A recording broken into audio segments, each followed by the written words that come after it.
Arya yang paling tenang di antara mereka mengangguk. Tetap waspada, jangan sampai ada yang terpisah. Mereka terus melangkah, kabut semakin pekat. Jarak pandang hanya sekitar 1 meter. Lampu senter mereka seolah ditelan kegelapan yang tak berujung. Tiba-tiba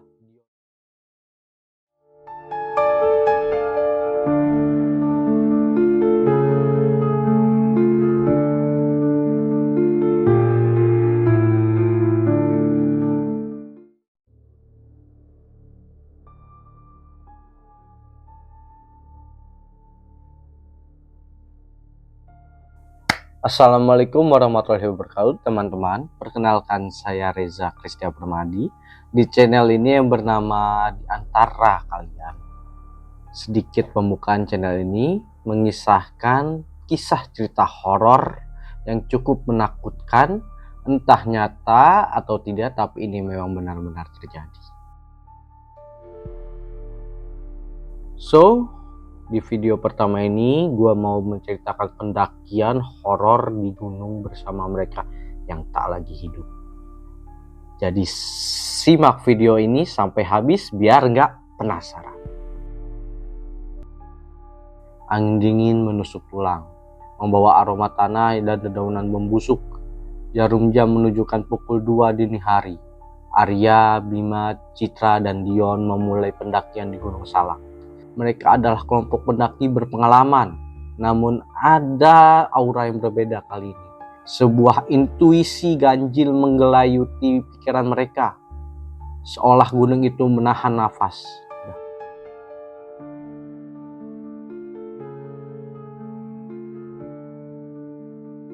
Gunung Salak dan puncaknya yang sering diselimuti kabut tebal memang dikenal angker. Banyak kisah tersiar tentang hilangnya pendaki, penampakan misterius, dan suara-suara tak kasat mata. Namun bagi para pendaki muda, ini tantangan dan keindahan. Alamnya jauh lebih menggoda daripada rasa takut. Mereka mendaki mendalam. Keheningan hanya ditemani suara langkah kaki dan jangkrik malam. Beberapa jam lalu, dan mereka sudah mencapai ketinggian yang cukup signifikan. Kabut mulai turun, kabut tipis biasa, melainkan kabut yang pekat, terasa dingin menusuk dan mengurung pandangan. Aneh sekali, bisik Citra. Suaranya sedikit bergemetar, terlalu tebal untuk jam segini. Arya yang paling tenang di antara mereka mengangguk. Tetap waspada, jangan sampai ada yang terpisah. Mereka terus melangkah, kabut semakin pekat. Jarak pandang hanya sekitar 1 meter. Lampu senter mereka seolah ditelan kegelapan yang tak berujung. Tiba-tiba Dion menghentikan langkahnya. "Kalian dengar itu?" tanya, matanya melebar. Hening, lalu samar-samar terdengar suara gamelan yang melantun.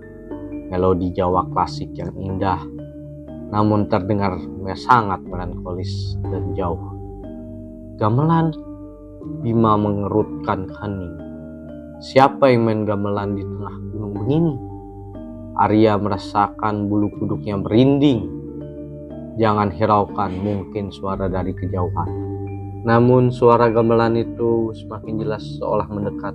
Bukan hanya gamelan, kini terdengar pula suara tawa cicikan, diikuti dengan tangisan seorang perempuan yang menyayat hati. Suara-suara itu bersahutan, mengelilingi mereka, seolah datang dari segala arah. "Ini tidak benar," kata Citra. Suara bergetar hebat. "Kita harus kembali." Tiba-tiba Bima berteriak, "Lihat!" Di tengah kabut samar-samar terlihat siluet seorang perempuan berambut panjang mengenakan kebaya putih lusuh. Wajahnya tidak terlihat jelas, tertutup oleh rambutnya yang terurai. Ia berdiri membelakangi mereka di tengah jalur pendakian. "Permisi, Bu," sapa Arya. mencoba menenangkan diri. Apakah ada yang bisa kami bantu? Perempuan itu tidak menjawab. Ia hanya berdiri mematung, lalu perlahan ia menoleh. Saat itulah kengerian yang sesungguhnya menghantam mereka. Wajah perempuan itu kosong, tanpa mata, tanpa hidung, dan hanya sebuah lubang hitam menganga di tempat seharusnya ada mulut. Dari lubang itu terdengar suara cekikikan yang semakin keras, bercampur dengan isak tangis dan alunan gamelan yang kini terdengar riang namun mengerikan. Mereka terpaku, ketakutan melumpuhkan setiap gerakan. Dion menjatuhkan ranselnya dan berlari tanpa arah, menembus kabut. "Dion, tunggu!" teriak Arya. Namun Dion sudah menghilang di telan kabut.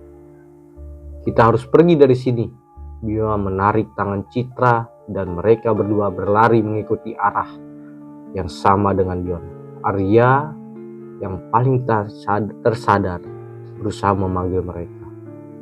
Namun suara gamelan dan tawa cekikikan itu semakin membahana, menelan setiap suara.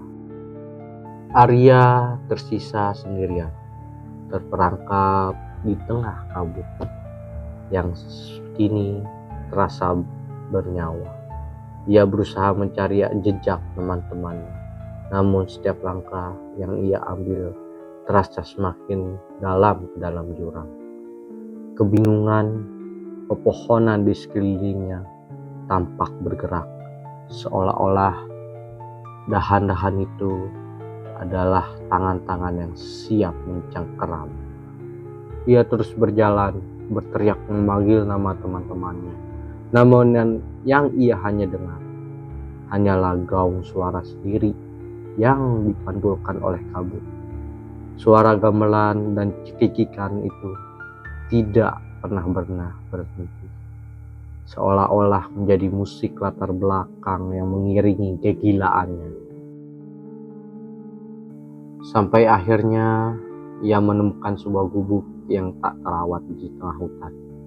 Seolah muncul entah dari mana, gubuk itu terlihat sangat kuno, dengan atap yang hampir ambruk dan dinding yang kayu yang lapuk. Dari dalam gubuk itu terdengar suara gamelan yang paling jelas, seolah-olah ada orkestra di dalam. Arya entah mengapa merasa tertarik untuk mendekat. Ia mengintip melalui celah dinding. Di dalamnya terlihat beberapa sosok bayangan menari-nari. Dalam cahaya remang-remang, seolah sedang melakukan sebuah ritual kuno. Wajah mereka tidak terlihat jelas, namun gerakannya aneh dan tidak manusiawi. Saat ia sedang mengintip, tiba-tiba sebuah tangan dingin mencengkeram bahunya dari belakang. Di belakang, Arya terkesiap dan berbalik. Di belakangnya berdiri perempuan berwajah kosong. Hanya berjarak beberapa senti dari wajahnya, lubang di wajahnya seolah membesar, mengeluarkan suara cekikikan yang menggema di telinganya. Arya berteriak sekuat tenaga, lalu jatuh pingsan. Ketika sadar, matahari sudah menembus celah-celah pepohonan. Kabut telah menghilang. Arya menemukan dirinya tergeletak di jalur pendakian yang biasa, beberapa ratus meter dari pos awal. Tubuhnya kotor dan lelah, namun ia tidak terluka. Yang paling mengerikan, ranselnya masih berada di sampingnya, lengkap dengan semua isinya. Namun tidak ada tanda-tanda keberadaan Bima, Citra maupun Dion. Mereka menghilang tanpa jejak, seolah ditelan kabut abadi Gunung Salak. Arya mencoba melaporkan kejadian itu kepada tim SAR. Ia menceritakan semua yang ia alami, tentang gamelan, cekikikan, dan perempuan berwajah kosong. Namun mereka hanya menatapnya dengan prihatin. Mereka melakukan pencarian besar-besaran, namun Bima, Citra, dan Dion tidak pernah ditemukan. Hingga hari ini setiap kali Arya mendengar suara gamelan atau melihat kabut tebal, ingatan tentang Gunung Salak kembali menghantuinya. Ia tahu teman-temannya tidak hanya tersesat, mereka telah diambil oleh misteri yang tak terpecahkan, oleh penghuni yang tak kasat mata.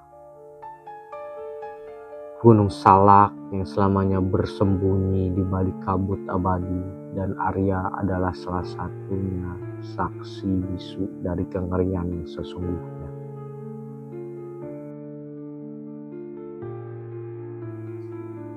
Itulah kisah Bima, Arya, Dion, dan Citra. Kisahkan pendakian horor di gunung bersama mereka yang tak lagi hidup. Bagaimana pendapat kalian mengenai kisah mereka? Tulis di kolom komentar. Oh iya, jangan lupa like dan subscribe. Sampai ketemu di cerita horor selanjutnya.